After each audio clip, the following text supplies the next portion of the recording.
New Thought Media Network. We are a global broadcast network of positive music, media, and entertainment, inspiring humanity's evolution along the journey of enlightenment and creating a world of love, peace, empowerment, and prosperity for all. New Thought Media Network. Positively inspiring.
Hey everybody, welcome to the Inclusive Church. My name is Tracy Brown. I'm so glad that you have joined me today, where we take the time to recommit to what it means to really be inclusive. And this month, we're really doing something that's both practical and proactive. And that is preparing for Pride Month.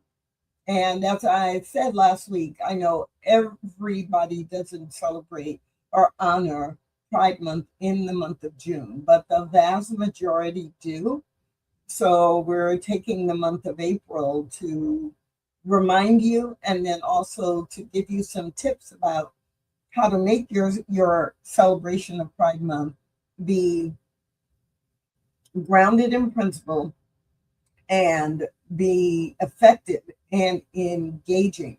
So if you've been around for a while, you know that's exactly what we do on the Inclusive Church Show. We explore what does it really mean to build spiritual communities that reflect all of who we are. So buckle up. If you are a leader in a spiritual community, I don't mean just minister, leaders who show up in so many different ways. If you're a leader in a spiritual community and you are committed to effectively engaging members and guests and people who live in your geographic area, if you're committed to effectively engaging LGBTQ plus communities, not just as an outreach strategy, not some special program, but as a natural expression of spiritual truth. So today we're going to go straight to the foundation of spiritual truth, not tactics, not the language guides, not the event planning, because if inclusion is not rooted in principle, it will always feel forced, it will always feel or be inconsistent, and it will come across as performative. But when your work is rooted in principle, it becomes necessary, it becomes inevitable. And so let's talk a little bit today about the spiritual imperative related to recognizing, honoring, engaging, and valuing people who identify as LGBTQ or plus. And last week we did talk about some of the language. So if you missed the show last week, then please, jump in and check out that show. We talked about the labels and some of the language. But today, let's start with this. In New Thought and in metaphysics in general, we teach that there is one life. That life is God. That life is expressing as all people. And every person is a unique, individualized expression of the divine. Now, if we actually believe that, not just intellectually, but operationally, then exclusion becomes a contradiction to the foundational principles of what we teach. It's not a difference of opinion. It's not a contradiction unless you don't believe that God is everywhere and in everyone. So it's imperative that we create environments where all people are able to feel welcomed and seen and included, not from a place of, oh, we're the inclusive church, but they feel included in decision making. They feel included in developing the direction. They feel included because they're asked for their input. So we can go to the very basic foundation and be like, okay, if we truly believe this, right, only one life and every person is an individualized expression of that life, that's a baseline. So the question that we want to ask is not, should we include people who identify as LGBTQ+? That's not the question. The real question is, are we willing to live what we say we believe?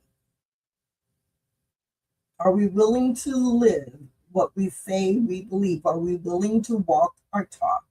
Or is it just talk? Take a breath.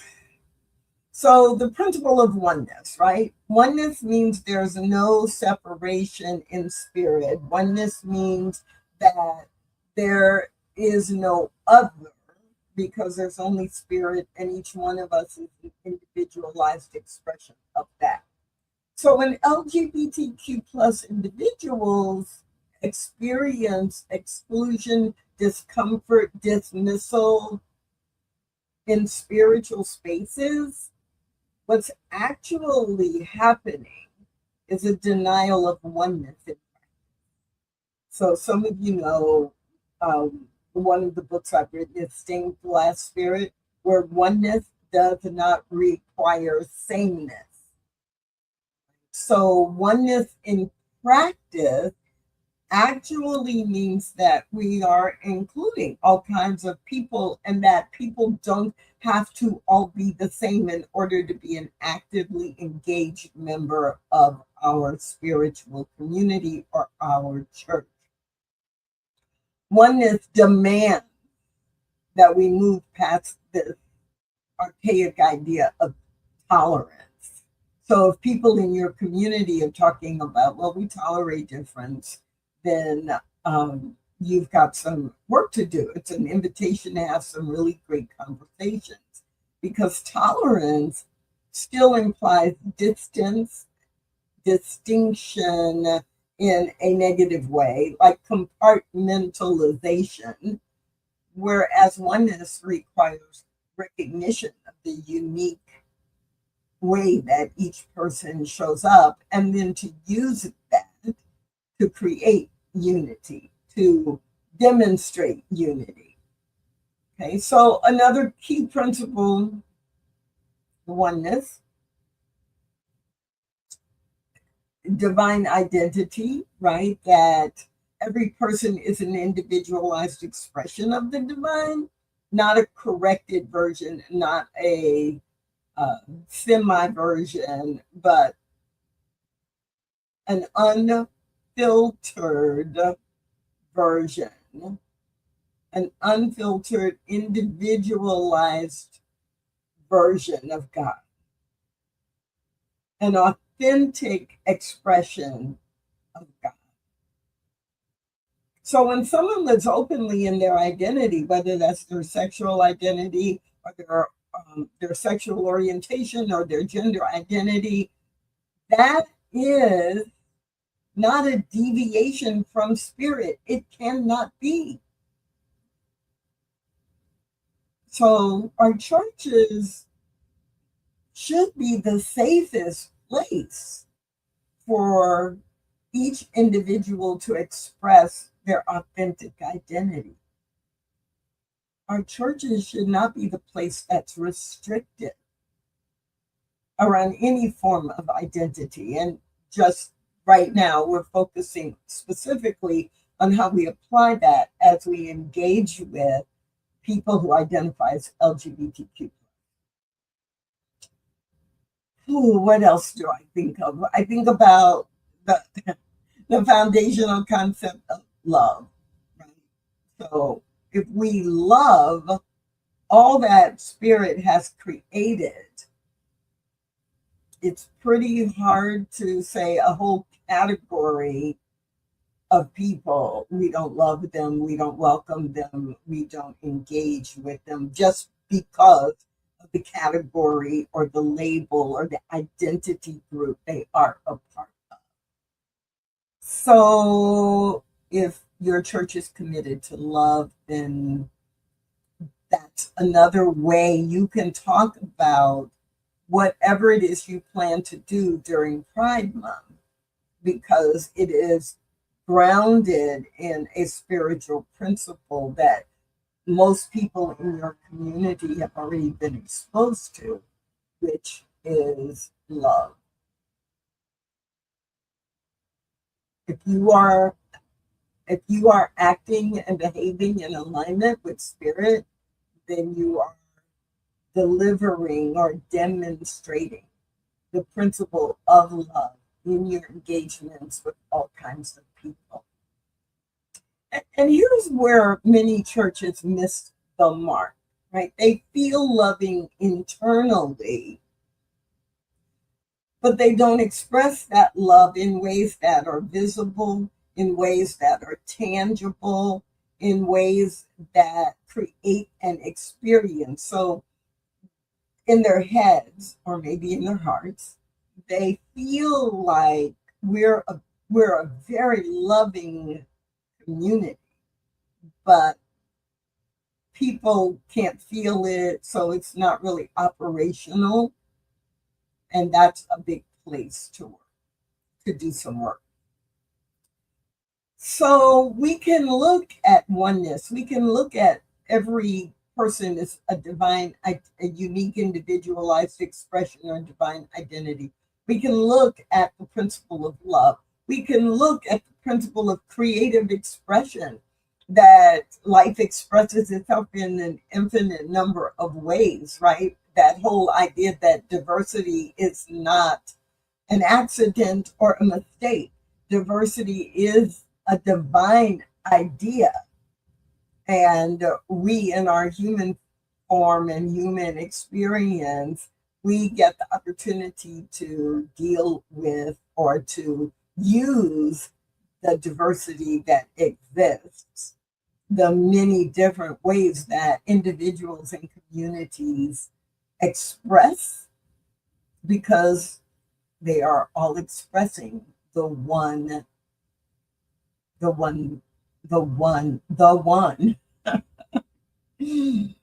when we are faced with people in the LGBTQ plus community and we may be uncomfortable, right, we get to expand our experience in order to demonstrate our principles: love, unity, harmony, wholeness, oneness.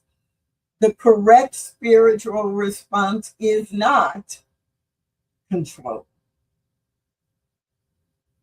The correct spiritual response is reverence, feeling and demonstrating reverence for the authentic way that people are showing up that's different from the way you show up or the identity group that you are personally comfortable with or that you identify with, and creating a community where you build the capacity for people throughout the congregation to have that same reaction, that curiosity that is like, this is how the infinite is showing up.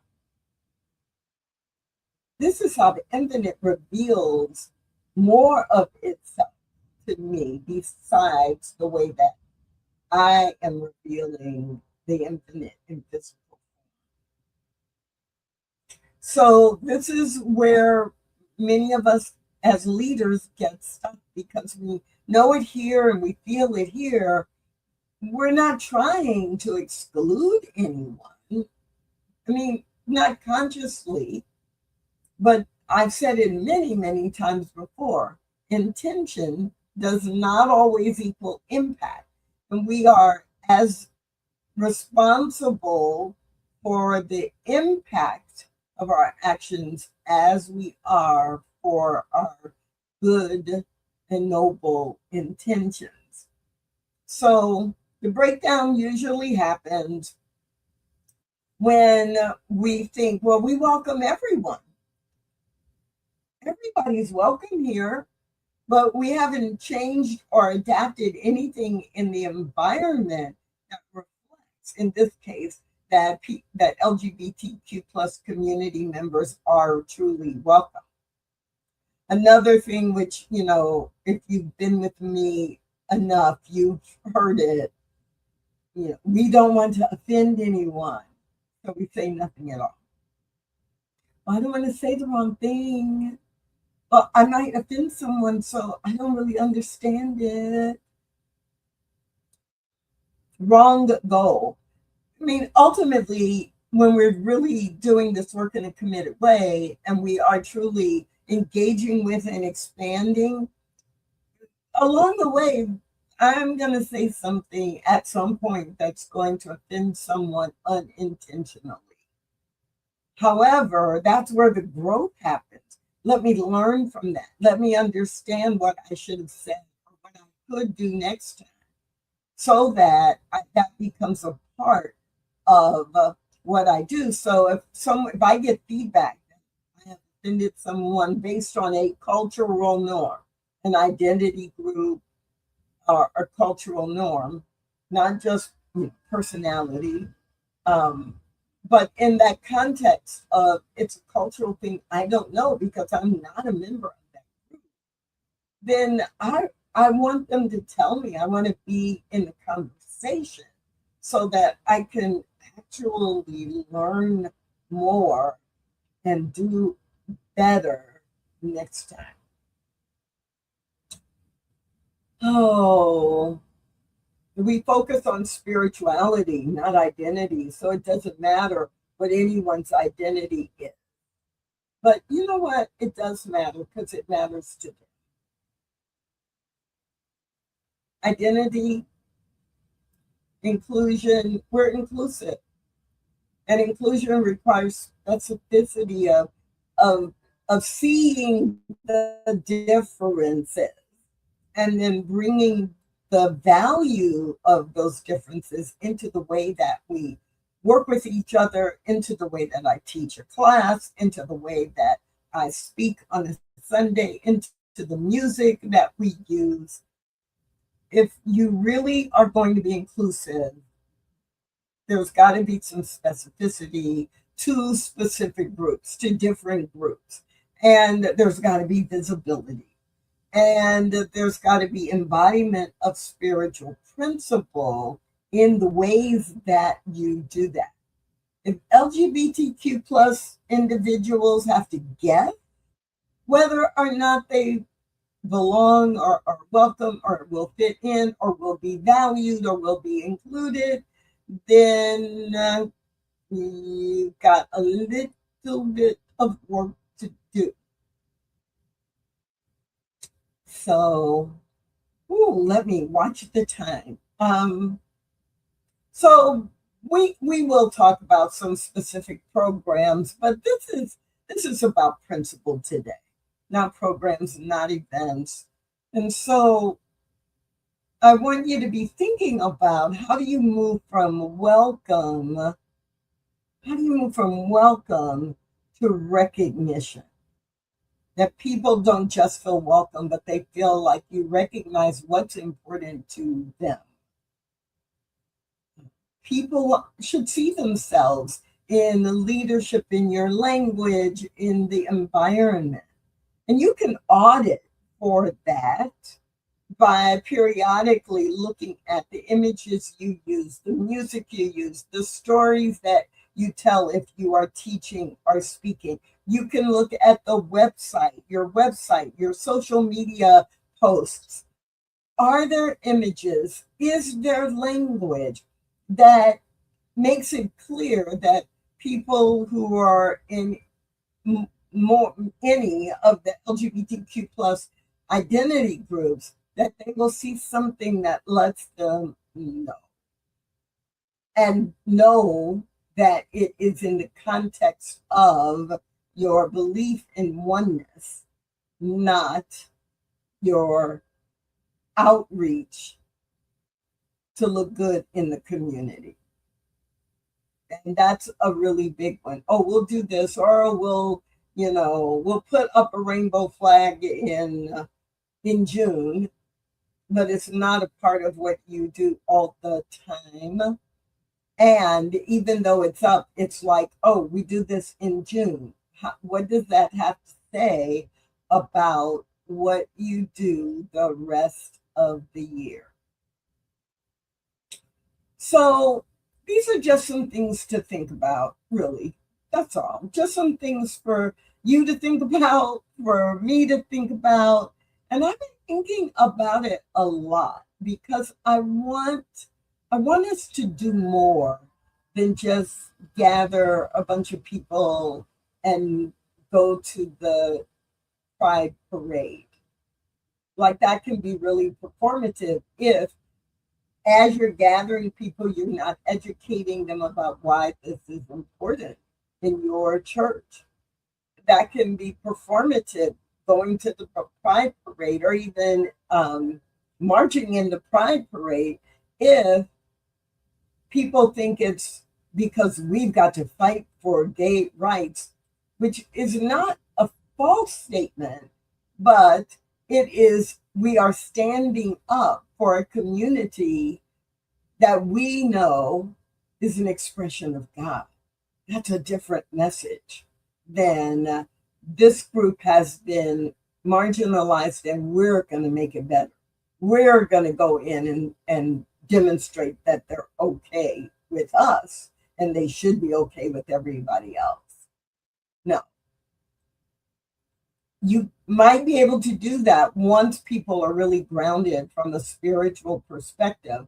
Otherwise, they will think that it is just a part of a political process, and you are likely to lose a number of people in your community who are not as deeply grounded in spiritual principle as you might be. Because for you, it makes perfect sense. And you know it's grounded in spiritual principle. But if you are not constantly telling people and showing people that, they will evaluate it based on their level of knowledge and understanding of metaphysics. And this is a place that many of our leaders miss. So, okay, my time is up for today. We're doing this whole month on preparing for Pride Month. And I hope that you will join me again next week, because inclusion really can't be something that we just decide to do, like it's a big activity. It's just a program that we do. I want us to bake in the spiritual principle, because when we do that, we realize that being inclusive of this group and all other groups is something that we cannot run from. We cannot avoid it. We cannot pretend that it's an extra or an elective way of being in the world. So I'm going to get off of my soapbox now. I hope you heard at least one or two things today that really settles in with you and that you might try or practice or have a conversation with someone else. So over the next week, you might ask yourself this question: where might I be out of alignment with what I say I believe as it relates to engaging the LGBTQ plus communities in my church or in the activities of the church? Where am I out of alignment with my spiritual principles and beliefs in the ways that we engage with LGBTQ plus individuals and the LGBTQ plus community? And I'm laughing because, right, I use the acronym so much. And so it's hilarious to me when my mouth and my brain don't work. And I'll give you a little behind the scenes secret. It's like in that moment, I'm thinking about, oh, how am I going to close the show? And how do I get over to the graphics so that I can press the button for the closing video? So I apologize for being slightly distracted. And I hope you will give me a little bit of grace and come back next week as we continue this conversation right here on the New Thought Media Network, Tuesdays, noon Mountain Time, the Inclusive Church. Bye for now. Thanks for watching The Inclusive Church with Tracy Brown. Join us again next week at 12 noon Mountain Time.